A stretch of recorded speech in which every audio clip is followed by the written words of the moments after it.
الحمد لله نحمده ونستعينه ونستغفره ونعوذ بالله من شرور انفسنا ومن سيئات اعمالنا من يهده الله فهو المهتد ومن يضلل فلا تجد له وليا مرشدا واشهد ان لا اله الا الله وحده لا شريك له واشهد ان سيدنا وحبيبنا مولانا محمد عبده ورسوله اما بعد إن أصدق الحديث كلام الله عز وجل وخير هدي محمد صلى الله عليه وسلم وإن شر الأمور محدثاتها وكل محدثة بدعة وكل بدعة ضلالة وكل ضلالة في النار أما بعد. Verily all praises due to Allah subhanahu wa ta'ala. Praise Him as He deserves to be praised. We seek refuge in Allah from the evil of our souls and the consequences of our bad deeds. Indeed, we ask Allah's guidance and we seek refuge from His displeasure and misguidance. Whoever Allah subhanahu wa ta'ala guides, no one will never misguide him. And whosoever Allah subhanahu wa ta'ala misguides, no one will guide. We all bear witness, there is no deity worthy of worship except Allah subhanahu wa ta'ala, and we all testify that Muhammad sallallahu alayhi wa sallam is His servant. Indeed, the best speech is the book of Allah subhanahu wa ta'ala, and the best guidance are the statements and the practices of the Prophet sallallahu alayhi wa sallam. And the worst affairs are the invented issues in our religion. Every invented matter in our religion is for the most part an innovation. And every innovation, by and large, misguidance, and every misguidance leads to the hellfire. قال الله تعالى في كتابه العزيز: أعوذ بالله من الشيطان الرجيم، بسم الله الرحمن الرحيم. لا خير في كثير من نجواهم إلا من أمر بصدقة أو معروف أو إصلاح بين الناس، ومن يفعل ذلك ابتغاء مرضات الله فسوف نؤتيه أجرا عظيما.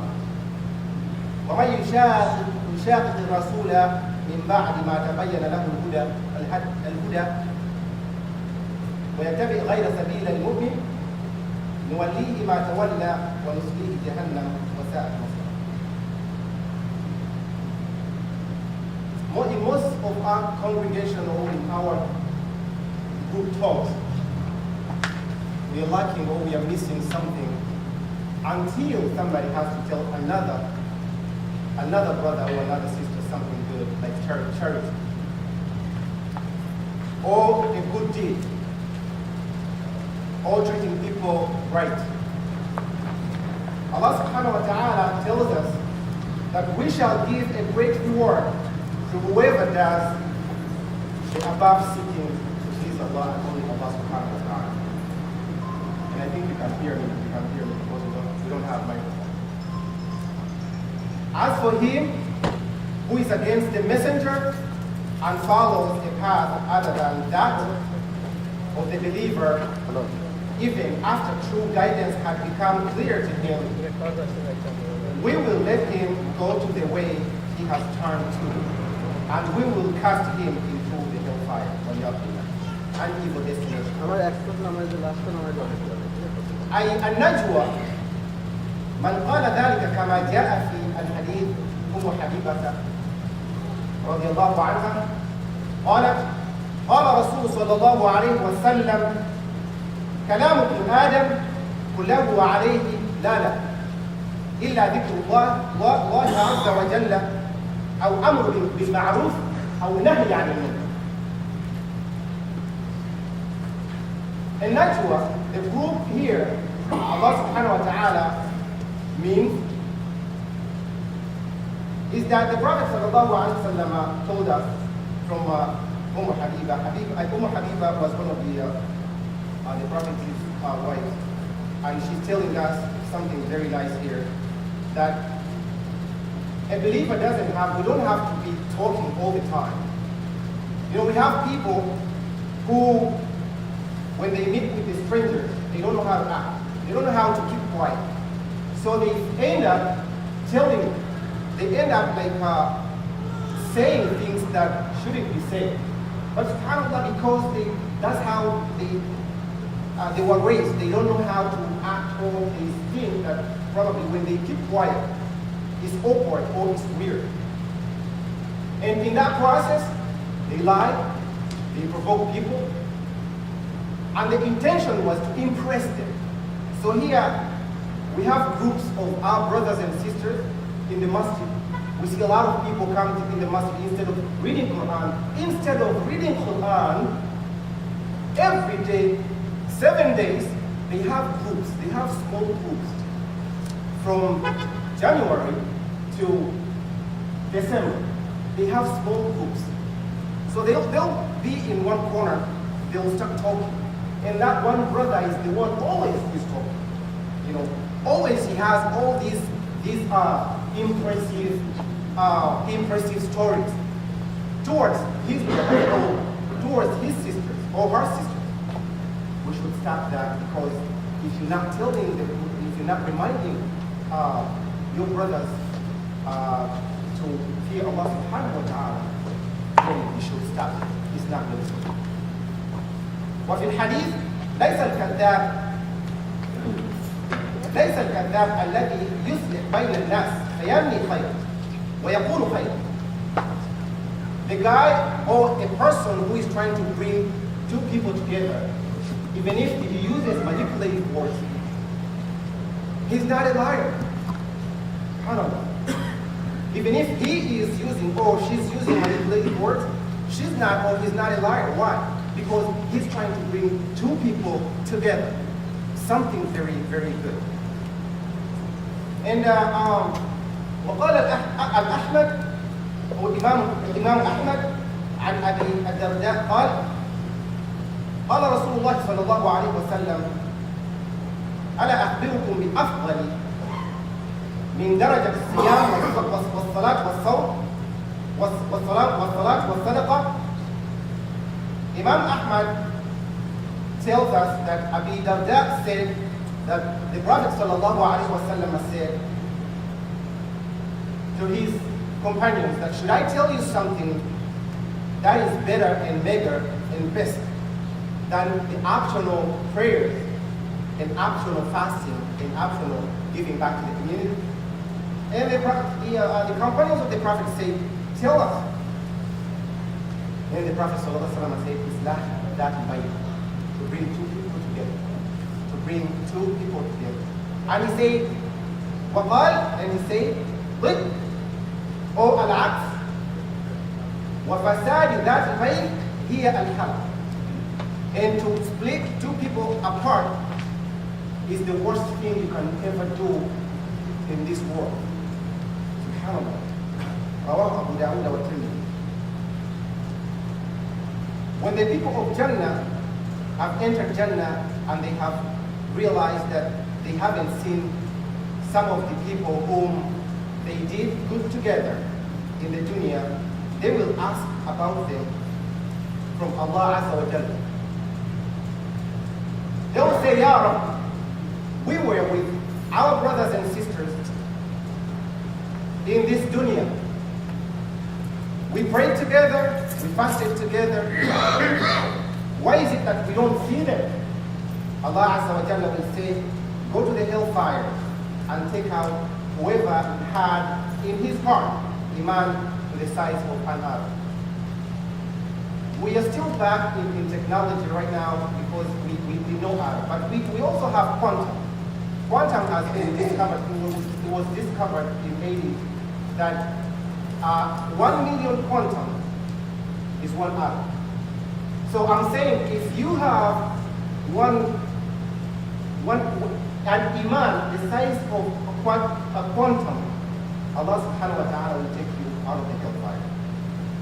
Hassan al-Basri rahimahullah said, make plenty, therefore make plenty of righteous friends. Make plenty of righteous friends, for they will intercede on your behalf on the day of judgment.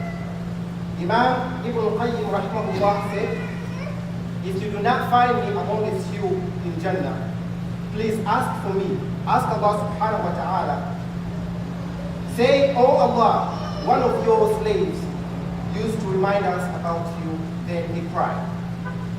Because subhanAllah, everybody is prone to misguidance. As for me, it's the same thing.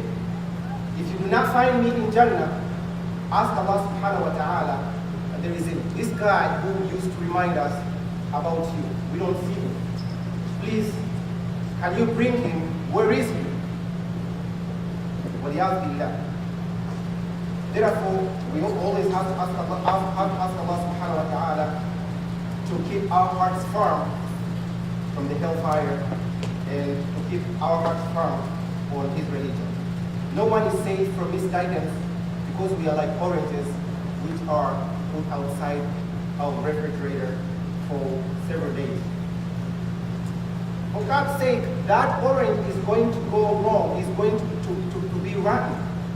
That's us when it comes to misguidance. We are vulnerable and we are prone to misguidance unless we say Subhanallah. We are like that orange that if you do not put it in fridge or refrigerated, it's going to go bad. But when you keep it refrigerated, it will be always good. You know why? Because وَمَنْ يَعْمَشْ عَنْ ذِكْرِ الرَّحْمَنِ نُقَيِّضْ لَهُ الشَّيْطَانِ. When you stay away from remembrance of Allah subhanahu wa ta'ala, He's not the one who sends fitna. No. This environment is full of shayateen. So we are prone to the shayateen. They just come to us because we can't remember Allah subhanahu wa ta'ala and we are not doing something about ourselves. So what's going to happen to us? What's going to happen to us is that if you do not remember Allah subhanahu wa ta'ala, you will be remembered. You will be prone to other environments. It's like when you don't find something good to eat and you pass that sense and sensibility of knowing what you're going to eat, you will end up eating dirt. And then guess what dirt does in your stomach? It kills. So our souls need remembrance of Allah at all times. يَمْحَلْ قُلُوبَ الْأَبْصَارِ مَنْ قُلُوبَنَا عَدِينِكَ وَيَمْحُلْ قُلُوبَ الْأَبْصَارِ قُلُوبَنَا عَدِينِكَ وَيَتَعَاقَبَ الشيخ قلبان, Adil Qalban, the former Imam of Al-Haram, has a beautiful story. When he was young, he used to be very, very annoying and very annoying. He used to annoy his mother all the time. But his mother was a pious believer, devoted, committed woman who knew the benefit of dua, which most of us don't know when it comes to our children. So every time Imam Adil Qalban did something wrong to her, listen what she used to say. She said that, oh Allah, make my son to become Imam al-Haram. Make my son. While she was angry, this is what she used to say. Make my son to become Imam al-Haram. And Imam al-Qalban says that Allah subhanahu wa ta'ala answered her prayer and he became one of the Imam of Haram. Allah Akbar. And then he tells us that he is the son of a poor immigrant from the Persian Gulf who, in an interview with New York Times, he said leading a prayer in Masjid al-Haram is an extraordinary honor that is reserved to only the people, the pure-blooded from the Saudi Arabia. And then he was taken aback when he came to know that King Abdullah has chosen him to be the first black Imam of Haram. Something good happens when you pray for your children. Don't curse your children because you define them. Wallah. Once you say something to your child, that's how he's going to be. A lot of parents don't know that because you can't blame every parent. It doesn't really mean that every parent knows everything. To be a parent, it doesn't really mean that you know everything. But saying something to your kid, even if you are so mad, is going to define him. Is going to, when you keep saying that and saying that, it will confine him into some feature, something that subhanAllah you dislike. Therefore, say something, always something good to your kids, and do not curse them. And then he says that he knows somebody who said to his son that go and die, and he died later that day. What Allah subhanahu wa ta'ala does when a parent says something to a child, he guarantees to show it to that parent before he passes away. That's how powerful a parent has. That's how powerful a parent is towards his kid. And especially men. Allah subhanahu wa ta'ala doesn't correlate with men, because once we say something, we mean it. But then women, Allah subhanahu wa ta'ala has this time, this period of waiting, because they don't mean that. They love their kids more than everything. So when they say something, Allah subhanahu wa ta'ala will prolong that time. What we mean that العذاب الأدنى دون العذاب الأكبر. He might bring something, some punishment to him, waiting for the parent or a female parent or a mother to say, I forgive you, which doesn't apply to men. When men say something, subhanAllah, it goes right away. So subhanAllah, watch your words, dear parents, especially dads. Make it a habit, utter, a good dua, even if you are so mad. The Messenger of Allah sallallahu alaihi wasallam said, 3 supplications will not be rejected by Allah subhanahu wa ta'ala. The first supplication is one of the parents to his children. And another one is for the one who is fasting. When you're fasting and you supplicate to Allah subhanahu wa ta'ala, always, it's a guarantee, is going to answer that dua. And another supplication is for the traveler.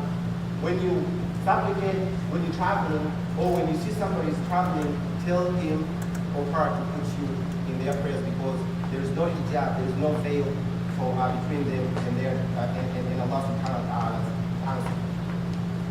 A man once came to Hassan al-Basri, rahimahullah, and complained about rain. And another one came and complained about poverty. And another one came and complained about his wife, as she was barren, she couldn't conceive. But he told the 3 of them to go and do istighfar. And then his congregation was telling him, why are you doing this to everybody who is trying to come and tell you a problem? Then Hassan al-Basri said, ask Allah subhanahu wa ta'ala's forgiveness. Truly, it is all forgiving. He will send rain to you in abundance when you do istighfar. Not when you ask, when you do istighfar. Increase you in wealth when you do istighfar. And grant you, and children, and grant you gardens and bestow on you rivers. Who doesn't really like that? Everybody likes that. But the only path to that is to do istighfar. Some people do istighfar and continue doing istighfar. But then they reach a time and then they say, you know what? This is it. Let me ask Allah subhanahu wa ta'ala. Continue doing istighfar, because istighfar is even greater than the two. When you do istighfar, you are closer than Allah. You are closer to Allah subhanahu wa ta'ala like this. Because what you're saying, you don't know what it does to your path. It clears your path, not knowing. It's better than saying something, oh Allah subhanahu wa ta'ala, give me this, and it's bad for you. But when you're doing istighfar, Allah subhanahu wa ta'ala doesn't only give you something, doesn't only forgive you, but He gives you the best.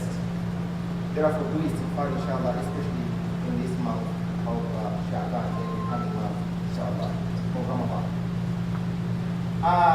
There are 2 things on earth that give a person safety and security from the punishment of Allah subhanahu wa ta'ala.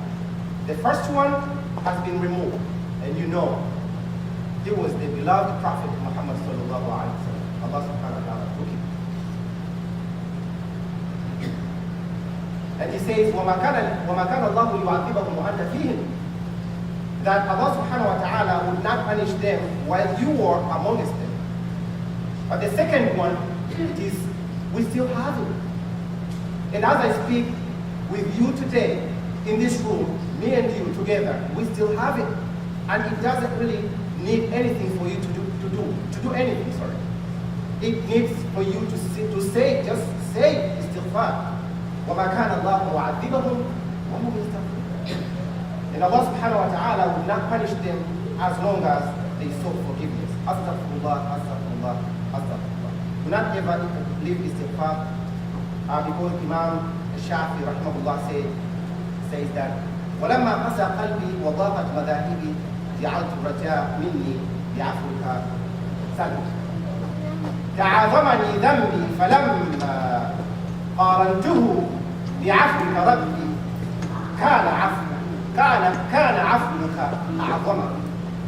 When my heart hardened and my ways narrowed, my hope of your forgiveness towards you was the only approach. Listen to these beautiful words.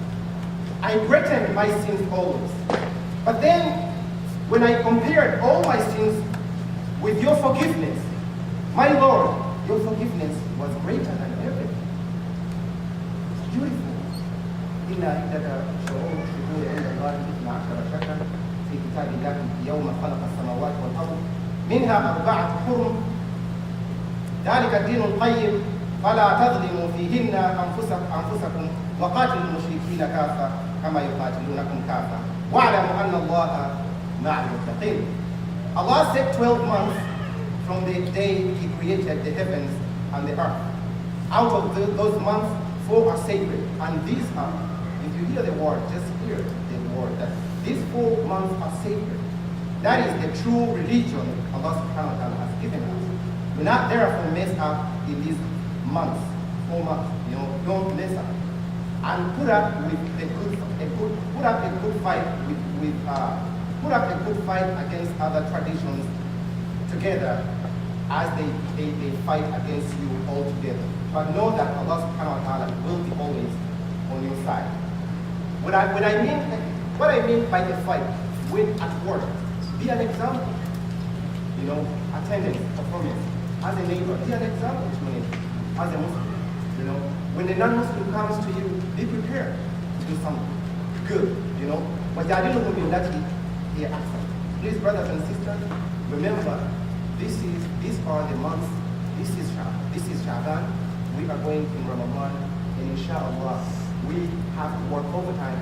And when you realize many families are being tested, just notice that many families in these periods are being tested because the shaitan is working overtime, and Allah subhanahu wa ta'ala is there just waiting for you to do something in these months. From Rajab, that's when things start to change. Sha'ban, things really harden. And then when it comes from Allah subhanahu wa ta'ala changes things.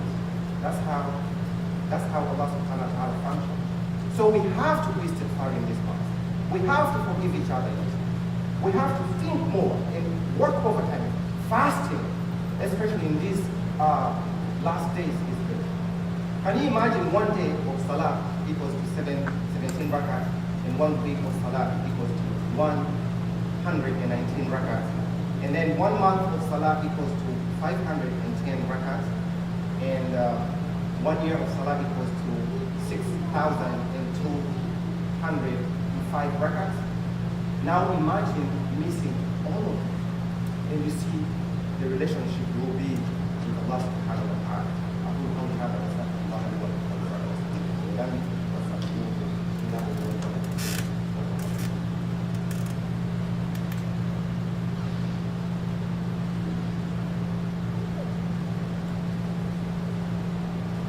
الحمد لله وكفى والصلاة والسلام على المصطفى الذي وفى. قال الله تعالى في كتابه العزيز: أعوذ بالله من الشيطان الرجيم، بسم الله الرحمن الرحيم. إن الله وملائكته يصلون على النبي يا أيها الذين آمنوا صلوا عليه وسلموا تسليما. اللهم صل على سيدنا محمد وعلى آل سيدنا محمد كما اللهم صل وسلم على سيدنا محمد وعلى ال سيدنا محمد كما يجب علينا. اللهم صل وسلم على سيدنا محمد وعلى ال سيدنا محمد كما صليت على ابراهيم وعلى ال ابراهيم انك حميد مجيد. اللهم بارك على محمد وعلى ال محمد كما باركت على ابراهيم وعلى ال ابراهيم انك حميد مجيد. وارض اللهم عن عن عن عن اصحاب رسول الله صلى الله عليه وسلم منهم ابي بكر وعمر وعثمان وعلي وعن بقيه الصحابه اجمعين وعن تابعينا ومن تبعهم باحسان الى يوم الدين. ربنا تقبل منا انك انت السميع العليم وتب علينا يا مولانا انك انت التواب الرحيم. اللهم اعز الاسلام والمسلمين واذل الشرك والمشركين ودمر اعداءك اعداء الدين واحمي حوزه الدين يا رب العالمين. اللهم انصر جيوش المسلمين في مشارق الارض ومغاربها. اللهم ولي امورهم خيارهم ولا تولي امورهم شرارهم وارفع مقتك وغضبك عنهم ولا تسلط عليهم بذنوبهم من لا يخافهم ولا يرحمهم يا عزيز يا غفار يا رب العالمين. ان الله يامر بالعدل والاحسان وايتاء ذي